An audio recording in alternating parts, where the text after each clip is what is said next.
Siria está aquí, a 8 horas de avión de España. Es la mitad de grande y su población se concentra aquí. ¿Por qué? Porque toda esta zona es un enorme desierto, pero un desierto muy importante. Tiene 1/3 de las reservas de petróleo del mundo y también de gas natural. Según algunos, el nuevo petróleo. Para sacarlo de aquí y llevarlo a Europa, hay que rodear toda esta península y salir por el canal de Suez. Como te puedes imaginar, aquí te cobran. Pero hay otra manera más fácil, la línea recta. El que controle estas tuberías las puede abrir y cerrar, como un grifo. Si no pagas, no hay petróleo, ni gas. Esta región es increíble. La civilización en el planeta empieza en 3 sitios y este es uno de ellos. Mesopotamia, aquí. Sumer, que te sonará menos, pero es donde empieza todo, aquí también.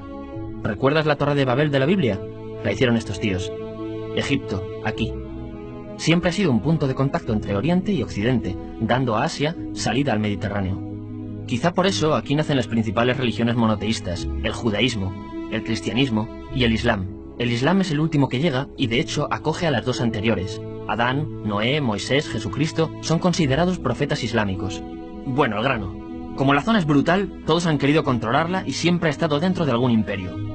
Los persas, los griegos, los romanos.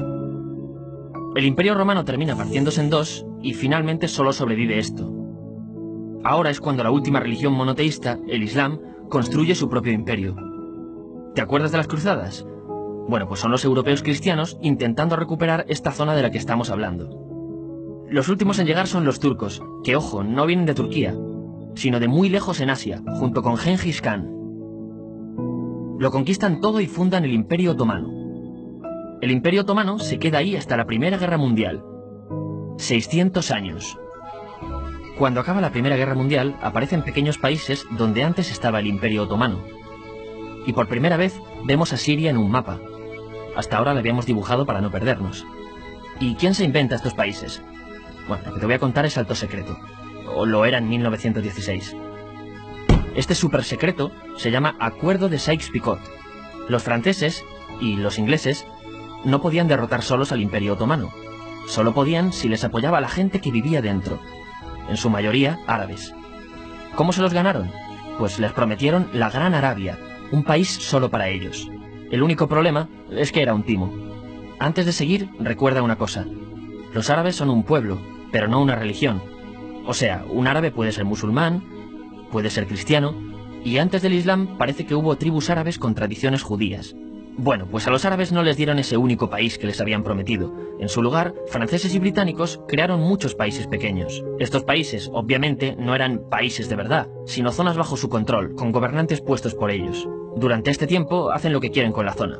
Recuerda que hay petróleo. Siria, aunque no tiene grandes reservas, tiene fácil salida al mar. Y Francia, que es la que se ha quedado con Siria, se lo da a compañías extranjeras. Después de la Segunda Guerra Mundial, los europeos se van. En el caso de Siria, son echados a patadas. Pero antes de irse, crean otro estado, Israel.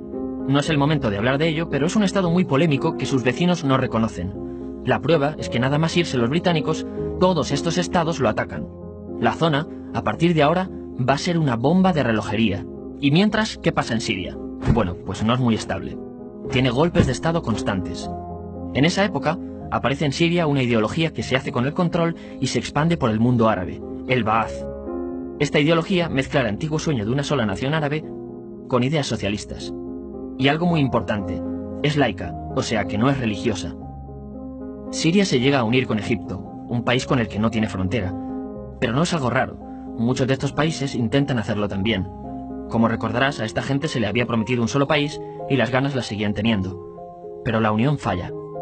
En este tiempo, Egipto les convence para nacionalizar el petróleo. En Siria, Al-Assad, el padre del Assad de ahora, se convierte en jefe del estado Ba'ath.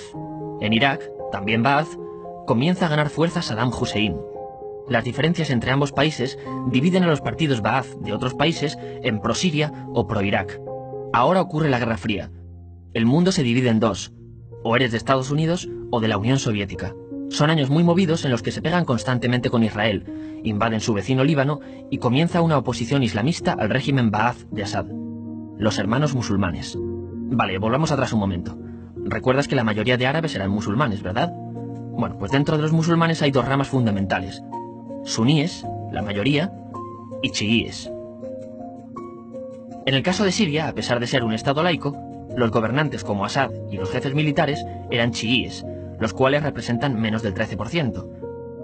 En cambio, casi el 70% de la población es suní. Un dato curioso es que los cristianos son casi el 10%. Que los chiíes controlen el gobierno y ejército mosquea a la población suní, y ese sentimiento es aprovechado por los hermanos musulmanes, islamistas radicales suníes. Estos toman las armas en la ciudad de Hama, en contra del gobierno, y Assad acaba con la revuelta a costa de matar miles de civiles y encarcelar a mucha gente. En el año 2000, Assad padre muere, y le sucede Assad hijo. Ante las presiones, libera a muchos presos, trae internet y esperanzas de cambio. Hay un periodo de gran debate político y aparece la oposición. También vuelven los hermanos musulmanes. Los siguientes años son difíciles. Arrestan a la oposición. Y Bush incluye Siria en el eje del mal, y esto la aísla. Está mal visto negociar con Siria. Los kurdos, un pueblo que vive repartido por varios países de la zona, comienzan a protestar también. Hay represión y muertos. En 2011, te sonará esto, ocurre la Primavera Árabe. ¿Qué es esto? Bueno, es una protesta que se va propagando por todos los países árabes pidiendo más democracia. Como ves, el mundo árabe, a pesar de estar dividido en países, tiene tendencias generales. Cuando llega a Siria, Assad hijo termina usando el ejército y en los enfrentamientos mueren unas 1000 personas. Los enfrentamientos irán escalando hasta que se conviertan en guerra civil. No hay un momento exacto de inicio. Lo importante es que hoy en día hay numerosas facciones en juego. Vamos a verlas. Pero primero piensa en que todo está dividido entre chiíes, la minoría, y suníes, la mayoría. Chiíes, y además laicos, o sea no religiosos, son el gobierno de Al-Assad. Controla todo esto, que si recuerdas son básicamente las zonas chiíes del país, y está enfrentado al resto. También mayoritariamente laico, pero suní, es el Ejército Libre de Siria, o FSA en inglés, junto con el Frente Islámico, que es religioso, y otros 70 y pico grupos más, forma una coalición que la prensa llama simplemente la oposición.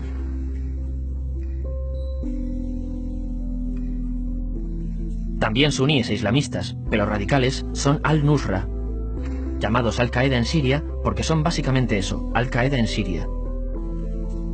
Otros islamistas radicales son el ISIS o Estado Islámico. Salen de Al-Qaeda en Irak, controlan la mayor parte de Siria e Irak y se han hecho famosos por sus atrocidades. Su objetivo teórico impacta a muchos. Es un Estado Islámico a lo largo de Asia, África y Levante. Aunque a ti ya te suena, ¿verdad? En naranja tenemos al pueblo kurdo, que recordarás porque el presidente Al-Assad lo reprimió, al igual que gobiernos de países próximos también lo hacen. Ahora controlan militarmente esta zona. Antes de terminar, repasemos los apoyos internacionales a fecha de octubre de 2015. Las fuerzas de Al-Assad son apoyadas por Rusia, que ya tenía base militar en el país antes del conflicto, Irán y China. Todos son países de lo que Europa llama Oriente. En contra de Assad, apoyando a la llamada oposición, luchan Estados Unidos, Turquía, Francia, Gran Bretaña y Arabia Saudí. Podemos terminar con algunas conclusiones. Te advierto que esto ya es pura opinión. Si recapitulamos, vemos que la región es estratégica. Por su situación privilegiada, todos la quieren. Siria siempre ha estado bajo el paraguas de grandes imperios. Piensa que hace 100 años la actual Francia era Francia. Gran Bretaña era Gran Bretaña. Pero es que hace 200 también, y hace 300 también, y hace 400 también. En cambio, Siria solo es Siria desde hace menos de 100 años, y solo se gobierna a sí misma desde hace poco más de 50. Además, jamás decidieron sus fronteras, se las impusieron.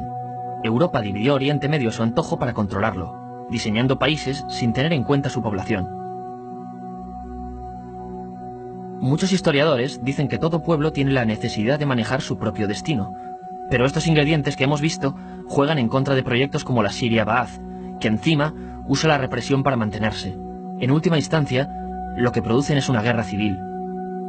En este contexto no es extraño que aparezcan actores que se alimenten de la desesperación, el sentimiento suní de opresión y la visión de Occidente como invasor. ISIS usa la identidad árabe y la mitología de antiguos imperios. Cuando quieres entender el presente, pregúntate, ¿y el pasado?